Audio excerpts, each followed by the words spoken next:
लगभग हर कोई यह जानना चाहता है कि लॉ ऑफ अट्रैक्शन टेक्निक्स का उपयोग करके फाइनेंशियल एबंडेंस कैसे मैनिफेस्ट किया जाए। हालांकि हो सकता है कि आपको पता हो कि मनी मैनिफेस्टेशन टेक्निक्स कैसे काम करती हैं और शायद आपको लगता हो कि आप सभी सही चीज कर रहे हैं, लेकिन आप अभी भी यह नहीं समझ पाए हैं कि फाइनेंशियल एबंडेंस रिसीव करने के लिए लॉ ऑफ अट्रैक्शन के प्रिंसिपल का उपयोग कैसे किया जाए। हर कोई ज्यादा से ज्यादा पैसे कमाना चाहता है, हालांकि बहुत से लोगों का पैसों से रिलेशनशिप खराब होता है। लेकिन सच्चाई यह है कि फाइनेंशियल एबंडेंस दिमाग में शुरू होती है और कई लोगों को जो मनी मैनिफेस्टेशन से पीछे रखती है वह है मनी, और मनी रिलेटेड उनकी belief system law of attraction experts कभी कभी कहते हैं कि आप 7 दिनों में ही कुछ भी मैनिफेस्टो कर सकते हैं और फाइनेंशियल एबंडेंस पूरी तरह से राइट तकनीकों से करनी है। उसके अलावा मैनिफेस्टेशन गोल ना हो, आप निश्चित रूप से अपने जीवन में अधिक धन को अट्रैक्ट करने में लाभान्वित होंगे। इन बेसिक फाइनेंशियल एबंडेंस टेक्निक्स को फॉलो करके आप अपना ब्लूप्रिंट तैयार कर सकते हैं, जिससे आप अपने मनी माइंडसेट को लॉ ऑफ अट्रैक्शन के साथ आलिंगन करके फाइनेंशियल एबंडेंस अचीव कर सकते हैं।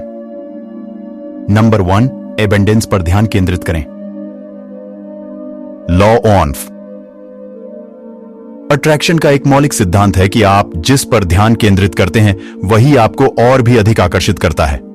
इसलिए अगर आप अधिक समय वित्तीय एबंडेंस पर ध्यान केंद्रित करते हैं तो आप उसको और अधिक आकर्षित करेंगे। उदाहरण के लिए, अगर आप अपने मूड में एबंडेंस पर ध्यान देते हैं तो आप और एबंडेंस को आकर्षित करेंगे। नंबर 2, कृतज्ञता प्रैक्टिस। कृतज्ञता का अभ्यास करना एक तरीका है जिससे आप एबंडेंस के साथ आलिंगन कर सकते हैं। जब आप अपने पास के पैसों के लिए कृतज्ञता व्यक्त करते हैं तो यह ब्रह्मांड को संकेतित करता है कि आप फाइनेंशियल एबंडेंस पाने के लिए कठिन काम कर रहे हैं। इसलिए जो आपके पास है उसके लिए कृतज्ञ रहें और अधिक आएगा। नंबर 3, थीम्स की पहचान करें। खुद से पूछें कि आपके लिए मुख्य थीम क्या है। इससे आपके मूल्यों की पहचान करने में मदद मिलेगी। अगर आप पैसों पर ध्यान नहीं देते हैं तो आप उसे मिलने वाला महत्व नहीं देते हैं। यह पैसों की मान्यता के बारे में नहीं है कि आपके पास है या नहीं है, बल्कि इसकी आपके जीवन में क्या महत्व है उसे पहचानने के बारे में है।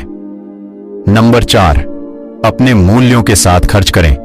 यकीन बनाएं कि आप अपने पैसे को उन चीजों पर खर्च करते हैं जो सच्ची रूप से आपके मूल्यों के साथ आलिंगन करती हैं। जब आप अपने मूल्यों के साथ आलिंगन के तरीके में जीते हैं तो आप अपने पैसों से अधिक खुशी महसूस करते हैं और आपका उसके साथ सकारात्मक संबंध बनता है। नंबर 5, कृतज्ञता की शक्ति। कृतज्ञता केवल धन को खुशी से जोड़ने के बारे में नहीं है, बल्कि आपकी वित्तीय स्थिति की वास्तविकता को देखने और जरूरत पड़ने पर काम करने के बारे में भी है। वित्तीय सलाहकार सहायक हो सकते हैं ताकि आपकी वित्तीय स्थिति में सुधार करने का योजना बना सकें। यदि आपके पास वर्तमान में एबंडेंस नहीं है तो अपने वित्तीय यथार्थ की याद दिलाने के लिए यह याद दिलाएं कि आप जानना चाहेंगे कि आपके पास होने वाले पैसे वास्तव में कितने महत्वपूर्ण हैं और आपके जीवन की रूपरेखा में कितने महत्वपूर्ण हैं। नंबर 6, बचत की प्राथमिकता दें। बचत के लिए एक निर्धारित हिस्सा निकालना और इसे नियमित रूप से जमा करना आपके वित्तीय सुरक्षा को बढ़ावा देगा। नंबर 7, आड़नों का सदुपयोग करें। यदि आपको आवश्यकता है तो विवेकपूर्ण तरीके से आड़नों का सदुपयोग करें। ध्यानपूर्वक योजना बनाएं और उन्हें समय पर चुका दें। नंबर 8, धैर्य रखें। वित्तीय एबंडेंस को प्राप्त करने में समय लग सकता है, इसलिए धैर्य रखें और समर्पित रहें। इन सभी तकनीकों को अपनाकर आप अपनी फाइनेंशियल एबंडेंस को मनी मैनिफेस्टेशन के साथ आलिंगन कर सकते हैं और अपने वित्तीय लक्ष्यों को हासिल कर सकते हैं।